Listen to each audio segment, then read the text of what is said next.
ফিরে এলাম বিরতির পর। নেপালের পরিস্থিতি চিন্তা বাড়িয়েছে ভারতেরও। জেনজি বিপ্লবে উত্তাল নেপালে প্রবল চাপের মুখে ইস্তফা দিয়েছেন প্রধানমন্ত্রী কেপি শর্মা ওলি।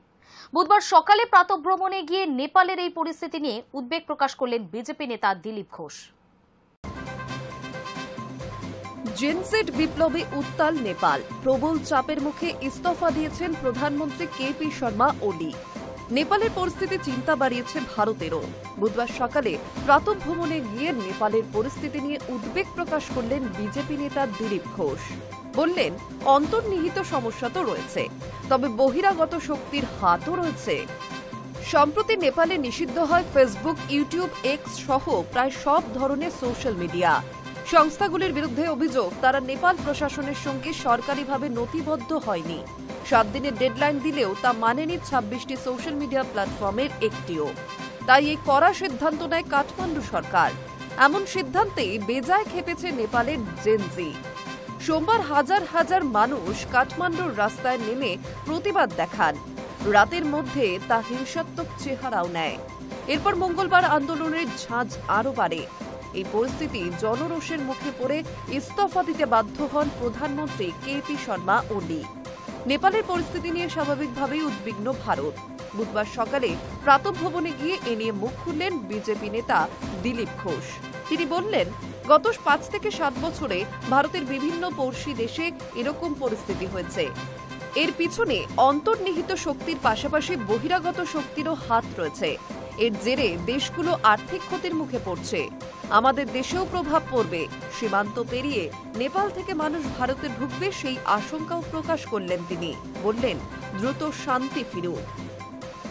High news network.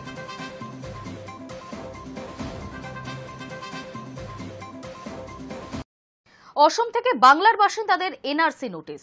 বারবার কেন্দ্রীয় সংস্থার রাজ্যের হানা। বিজেপির আমলে যুক্তরাষ্ট্রীয় পরিকাঠামোতে আঘাত। ভিন রাজ্যে বাংলা ভাষায় কথা বলায় পরিযায়ী শ্রমিকদের হেনস্থা। এই সব অভিযোগে আরও একবার গর্জে উঠলেন মুখ্যমন্ত্রী মমতা বন্দ্যোপাধ্যায়।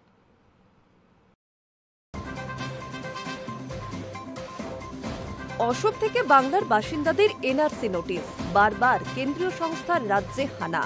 বিজেপির আমলে যুক্তরাষ্ট্রীয় পরিকাঠামোয় আঘাত। ভিন রাজ্যে বাংলা ভাষায় কথা বলায় পরিযায়ী শ্রমিকদের হেনস্থা।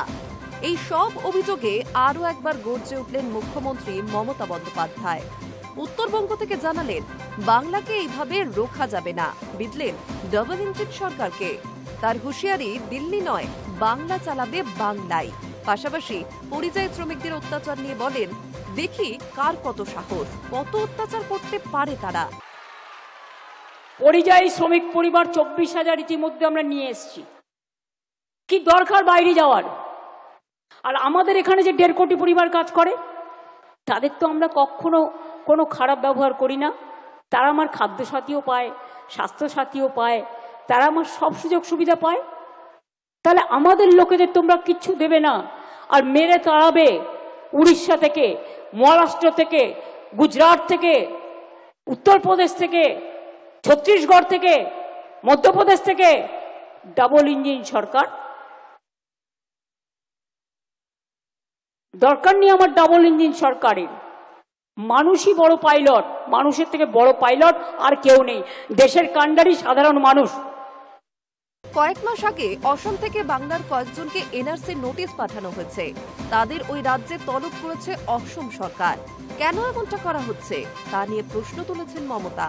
পাশাপাশি ভিন রাজ্যে বাংলায় কথা বললে বাংলাদেশে পুশব্যাক করা হচ্ছে, তা নিয়েও গর্জে ওঠেন মুখ্যমন্ত্রী। তিনি বলেন, আমাদের কিছু দেবে না, উল্টে মেরে তাড়াবে উত্তরপ্রদেশ, ওড়িশা, মহারাষ্ট্র, বিহার, মধ্যপ্রদেশে পরিযায়ী শ্রমিকদের হেনস্থাও করা হচ্ছে। কই, আমাদের এখানে বসবাসকারী ভিন রাজ্যের বাসিন্দাদের ওপর অত্যাচার করি না আমরা, ভালোবাসি। এরা নাকি আবার ডাবল ইঞ্জিন সরকার। তারপরই হুঙ্কার দিয়ে বলেন, দেখি কার কত সাহস, কত অত্যাচার করতে পারে। পাশাপাশি জানিয়েছেন, যে সমস্ত পরিযায়ী শ্রমিক ফিরে আসছেন তাদের সব রকম সাহায্য করা হবে। যুক্তরাষ্ট্রীয় পরিকাঠামোয় বেশ কিছু বিষয় থাকে, তার রাজ্যের নিয়ন্ত্রণাধীন। সেই বিষয়গুলিতেও বিজেপি শাসিত কেন্দ্র সরকার হস্তক্ষেপ করছে। এই অভিযোগ বারবার করেছেন মমতা। তুলে ধরেছেন কেন্দ্র বঞ্চনার কথা। রাজনৈতিক মহলের মত, উত্তরবঙ্গের মাটিতে দাঁড়িয়ে সেই অস্ত্রে আরও একবার শান দিলেন মমতা। High news network.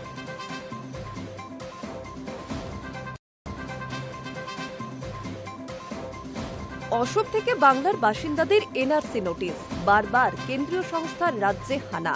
বিজেপির আমলে যুক্তরাষ্ট্রীয় পরিকাঠামোয় আঘাত, ভিন রাজ্যে বাংলা ভাষায় কথা বলায় পরিযায়ী শ্রমিকদের হেনস্থা। এই সব অভিযোগে আরও একবার গর্জে উঠলেন মুখ্যমন্ত্রী মমতা বন্দ্যোপাধ্যায়। উত্তরবঙ্গ থেকে জানালেন, বাংলাকে এইভাবে রোখা যাবে না, বিদলেন ডাবল ইঞ্জিন সরকারকে।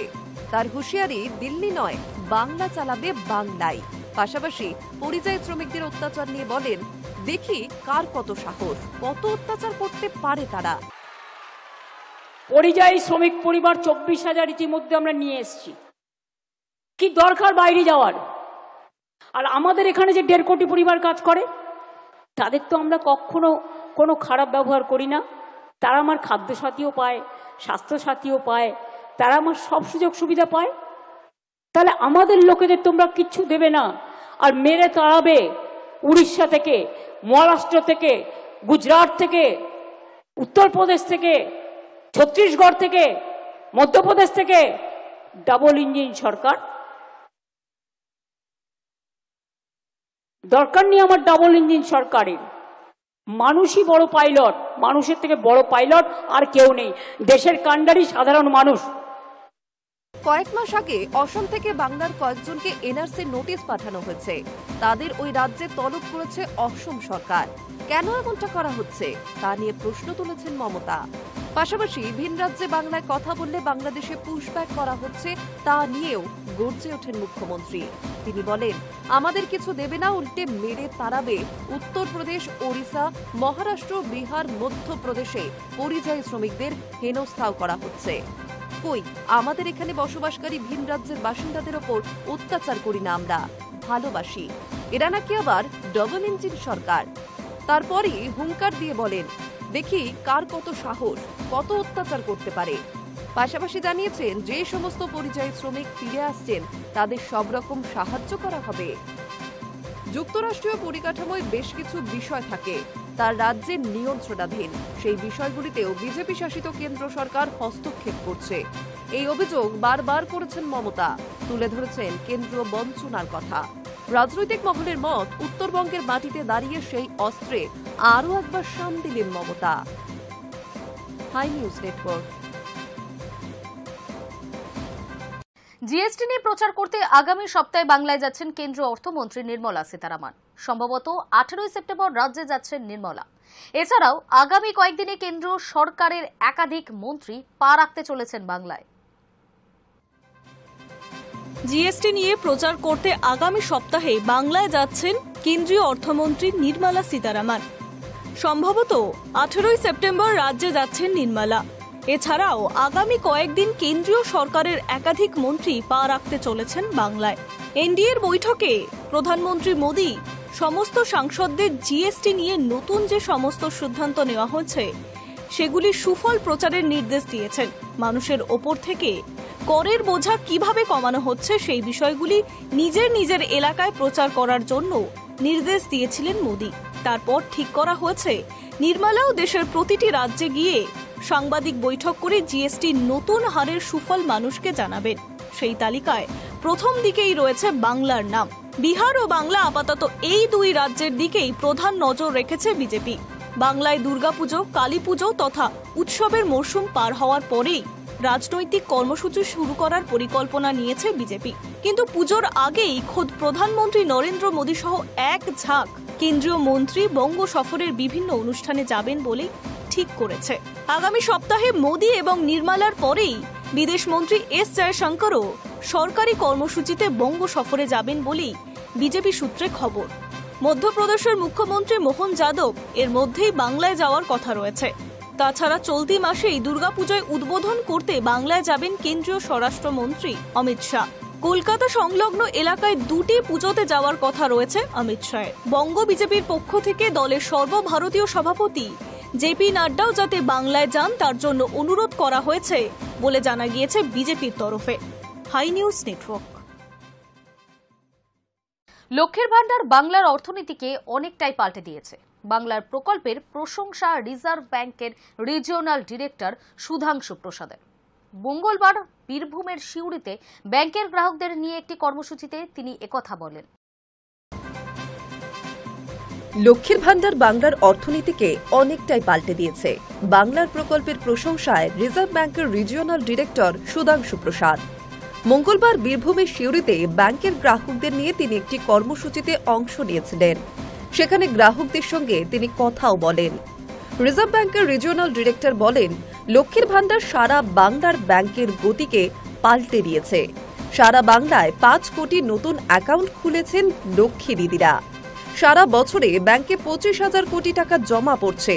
তাদের জন্য সব ব্যাংক 30,000 কোটি টাকা ঋণ দিতেও প্রস্তুত, কারণ মেয়েরা কখনো ঋণ খেলাপি হয় না।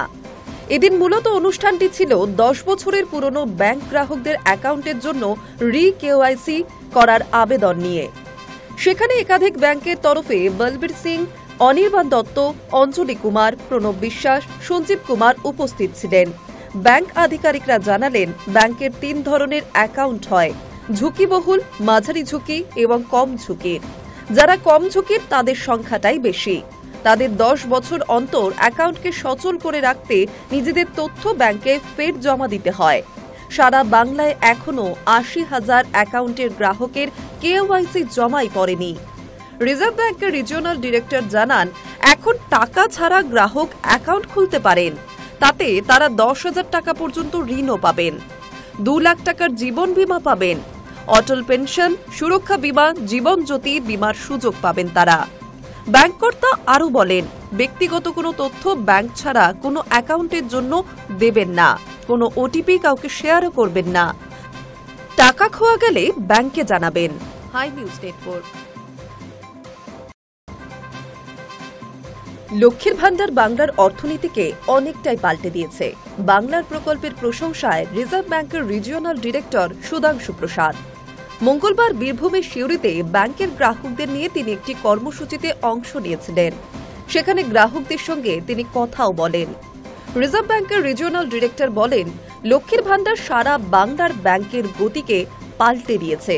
সারা বাংলায় 5 কোটি নতুন অ্যাকাউন্ট খুলেছেন লক্ষ্মী দিদিরা। সারা বছরে ব্যাংকে 25,000 কোটি টাকা জমা পড়ছে। তাদের জন্য সব ব্যাংক 30,000 কোটি টাকা ঋণ দিতেও প্রস্তুত, কারণ মেয়েরা কখনো ঋণ খেলাপি হয় না। এদিন মূলত অনুষ্ঠানটি ছিল 10 বছরের পুরনো ব্যাংক গ্রাহকদের অ্যাকাউন্টের জন্য রি-কেওয়াইসি করার আবেদন নিয়ে। সেখানে একাধিক ব্যাংকের তরফে বলবীর সিং, অনির্বাণ দত্ত, অঞ্জলি কুমার, প্রণব বিশ্বাস, সঞ্জীব কুমার উপস্থিত ছিলেন। ব্যাংক আধিকারিকরা জানালেন, ব্যাংকের 3 ধরনের অ্যাকাউন্ট হয়: ঝুঁকিবহুল, মাঝারি ঝুঁকি এবং কম ঝুঁকির। যারা কম ঝুঁকির তাদের সংখ্যাটাই বেশি। তাদের 10 বছর অন্তর অ্যাকাউন্টকে সচল করে রাখতে নিজেদের তথ্য ব্যাংকে ফের জমা দিতে হয়। সারা বাংলায় এখনও 80,000 অ্যাকাউন্টের গ্রাহকের কেওয়াইসি জমাই পড়েনি। রিজার্ভ ব্যাংকের রিজিওনাল ডিরেক্টর জানান, এখন টাকা ছাড়া গ্রাহক অ্যাকাউন্ট খুলতে পারেন। তাতে তারা 10,000 টাকা পর্যন্ত ঋণও পাবেন, 2 লাখ টাকার জীবন বীমা পাবেন, অটল পেনশন, সুরক্ষা বীমা, জীবন জ্যোতি বীমার সুযোগ পাবেন তারা। ব্যাংককর্তা আরও বলেন, ব্যক্তিগত কোনো তথ্য ব্যাংক ছাড়া কোনো অ্যাকাউন্টের জন্য দেবেন না, কোনো ওটিপি কাউকে শেয়ারও করবেন না। টাকা খোয়া গেলে ব্যাংকে জানাবেন। Hi news Network. চোখ রাখবো আবহাওয়ার খবরে। পুজোর মাসেও বিক্ষিপ্ত বৃষ্টি জারি থাকবে পশ্চিমবঙ্গের বিস্তীর্ণ অংশে, এমনটাই জানিয়েছে আবহাওয়া অফিস। আগামী সপ্তাহে পশ্চিমবঙ্গের বিস্তীর্ণ অঞ্চলে মৌসুমী বায়ু সক্রিয় হতে পারে, এমনই পূর্বাভাস দিল মৌসুম ভবন। পুজোর মাসে বিক্ষিপ্ত বৃষ্টি জারি থাকবে পশ্চিমবঙ্গের বিস্তীর্ণ অংশে, এমনটাই জানিয়েছে হাওয়া অফিস। আগামী সপ্তাহে পশ্চিমবঙ্গের বিস্তীর্ণ অঞ্চলে মৌসুমী বায়ু সক্রিয় হতে পারে, এমনই পূর্বাভাস দিল মৌসুম ভবন। মৌসুমী অক্ষরেখা এই মুহূর্তে অনেকটাই নেমে উড়িষ্যার দক্ষিণ অংশে অবস্থান করছে। তবে সেই অক্ষরেখা খানিকটা উত্তর দিকে উঠে এসে দক্ষিণবঙ্গের ওপর অবস্থান করতে পারে, আর তাতেই ফের বিক্ষিপ্তভাবে বৃষ্টি হতে পারে দক্ষিণবঙ্গে। বৃষ্টি বেশি হলে ফসল নষ্ট হওয়ার সম্ভাবনাও রয়েছে, ফলে বাড়তে পারে আনাজের দাম। পাশাপাশি পুজোর মুখেই ফের বৃষ্টি হলে ভোগান্তি বাড়বে পুজো উদ্যোক্তা ও সাধারণ মানুষের। বৃহস্পতিবার থেকে বৃষ্টির পরিমাণ বাড়বে দক্ষিণবঙ্গে। বৃহস্পতিবার ও শুক্রবার হালকা থেকে মাঝারি বৃষ্টি জারি থাকবে দক্ষিণবঙ্গের সব জেলাতেই। টানা বৃষ্টির প্রভাবে প্রবল গরম ও আর্দ্রতাজনিত অস্বস্তির হাত থেকে কিছুটা রেহাই পাবে দক্ষিণবঙ্গ। তবে উইকেন্ডে আবার কমবে বৃষ্টির পরিমাণ। শনিবার থেকে বাড়বে তাপমাত্রা। এর ফলে আর্দ্রতাজনিত অস্বস্তি বাড়বে দক্ষিণবঙ্গের জেলাগুলিতে।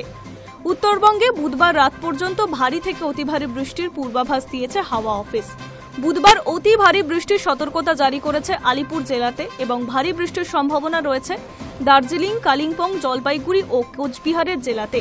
বৃহস্পতিবার থেকে বৃষ্টির পরিমাণ কমলেও বিক্ষিপ্তভাবে ভারী বৃষ্টি জারি থাকবে দার্জিলিং, কালিম্পং, কোচবিহার, আলিপুরদুয়ার, জলপাইগুড়ি সহ পাহাড়ের 5 জেলায়। রবিবার পর্যন্ত বিক্ষিপ্তভাবে হালকা থেকে মাঝারি বৃষ্টি হওয়ার সম্ভাবনা রয়েছে উত্তরের সব জেলাতেই। Hi news Network. News Today এখনকার মতো এই পর্যন্তই। নজর রাখুন হাই নিউজে, নির্ভীক, নিরপেক্ষ।